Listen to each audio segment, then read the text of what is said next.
Good day, everyone. Our topic for today is media-based arts and design in the Philippines.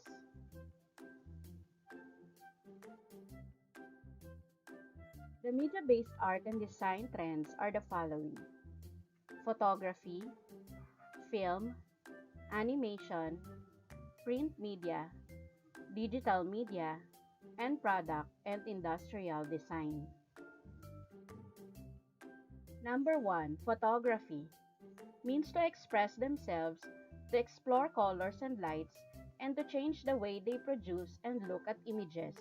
It was viewed as purely technical process that records visible images by light action on light-sensitive materials.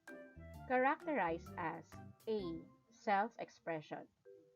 Expresses feelings and manipulates reality to create subjective atmosphere. Good example of self-expressions are Instagram influencers. So they post pictures of themselves to express their feelings or self-expression. Next, documentation.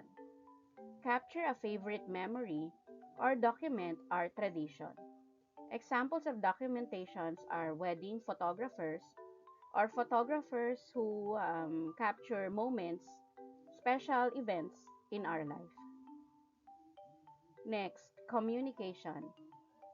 It can speak to elicit an emotion from its viewers from they think and feel through a picture. For example, taking a picture of wars or famine or pictures from other places that expresses or trying to communicate to us what's happening in their place. Notable photographers in the Philippines.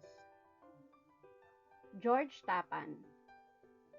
George Tapan is an award-winning travel photographer who has won 2 Pacific Asia Tourism Association (PATA) Gold Awards, an ASEAN Tourism Association Award, and first place in the 2011 National Geographic Photo Contest.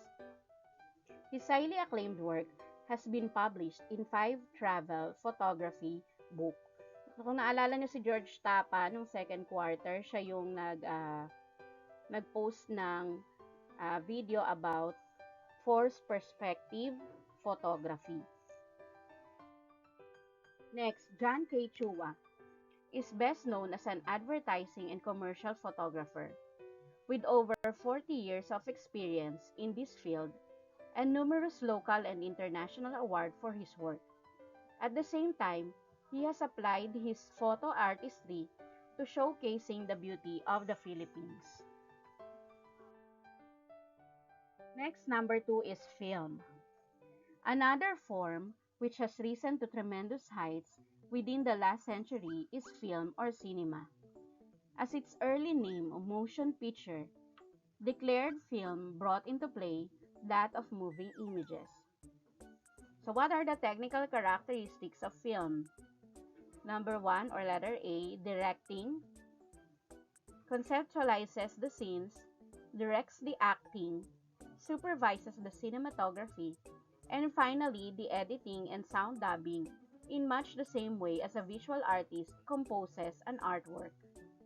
Letter B, acting, for actors and actresses.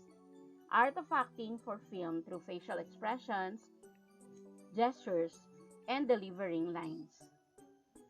C, cinematography, behind the scenes. There was cinematography or the art of film camera work, or simply the art of making a movie.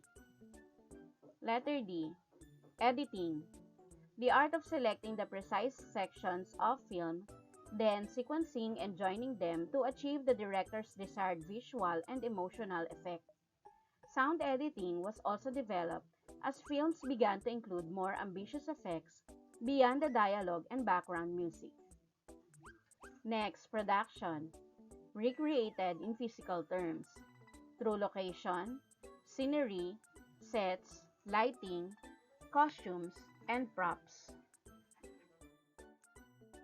Philippine filmmakers. or directors are Loris Guillen, Mario J. de los Reyes, Marilu Diaz-Abaya, and Brillante Mendoza.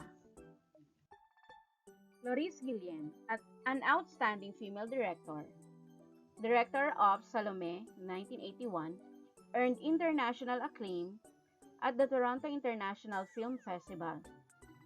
Her more recent films, such as Tanging Yaman in 2001, which won Best Picture in the Metro Manila Film Festival, American Adobo in 2002, Santa Santita in 2004, and Sayo Lamang in 2010, all gained her recognition among the current generation of Filipino moviegoers. Mario J. de los Reyes, acclaimed film and television director.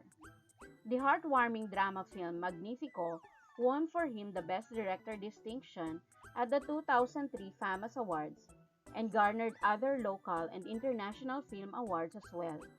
Other movies are Bagets, 1984, and Ani Batumbakal, 1979. Marilu Diaz-Abaya captured the attention and respect of the viewing public with powerful films such as Jose Rizal, 1998, Muro Ami, 1999, and Bagong Buwan, 2001. Brillante Mendoza, another Filipino who brought the country to the world cinema, started directing film in 2005. But in just 4 years, his film Kinatay won him the Best Director award at the prestigious Cannes Film Festival of 2009. Next, number 3 is animation. A whole new career opportunity for creative Filipinos via the field of animation has emerged. The Philippine Animation Studio Incorporation, or PASI, was established in 1991 and collaborated on series with foreign projects. Examples of animations are Urduha in 2008, an animated film adaptation of the legend of the warrior princess of Pangasinan. Dayo, sa Mundo ng Elementalia 2008, the country's first all-digital full-length animated feature film. Its characters were rendered in 2D animation, while the backdrops were created using 3D animation. It was also the first ever animated movie to be screened during the Metro Manila Film Festival in 2008.